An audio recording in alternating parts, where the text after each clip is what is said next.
আসসালামু আলাইকুম, কি অবস্থা? সবাই কেমন আছেন? আজকে একটা ইম্পর্টেন্ট টপিক নিয়ে আসলাম। আসলে ইউরোপ, আমেরিকা, মিডল ইস্ট যেখানেই যেতে চান না কেন, সবাই অনেকেই যার যার যেরকম সামর্থ্য আছে সে সেখানেই যেতে চায়।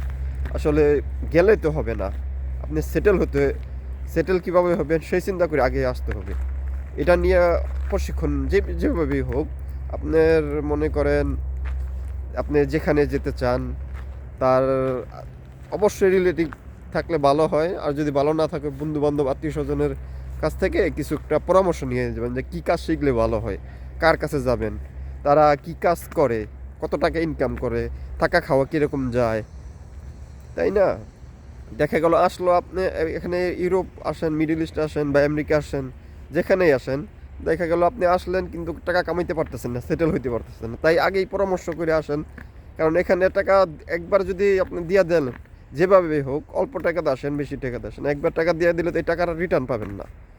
এই টাকা উঠাইতে গেলে অনেক সময় লাগবে। তাই আপনারা মনে করেন যে কোনো একটা কাজ, মনে করেন ভালো একটা কাজ শিখে আসলেন, একটা দুইটা যে কোনো আর কি, কিছুটা পুরা ফুল কাজ না পারেন কিছুটা তো শিখে আসবেন।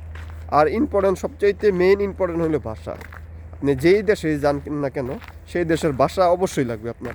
ভাষা না শিখলে আসলে কাজও পাইবেন না, থাকা খাওয়া মনে করেন অনেক সমস্যা হয়ে যাবে।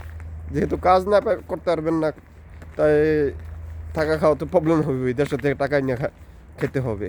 তাই অবশ্যই ভাষা শিখবেন, কাজ শিখবেন, আর রিলেটিভদের সাথে আলোচনা করে পরামর্শ করে আসবেন। এইভাবে আইসা বিপদে পড়েন না, কারণ ইউরোপ বলেন, আমেরিকা বলেন, যে কোনখানেই টাকা এভাবে ধরা দেয় না, বাইক কপাল লাগে, কপাল ছাড়া সবাই এগোতে পারে না। তাই এটাই কথা বলার ছিল। ভুল ত্রুটি হলে ক্ষমা করবেন, আর যার ভালো লাগে লাইক কমেন্ট শেয়ার করে দিবেন, সাবস্ক্রাইব করবেন।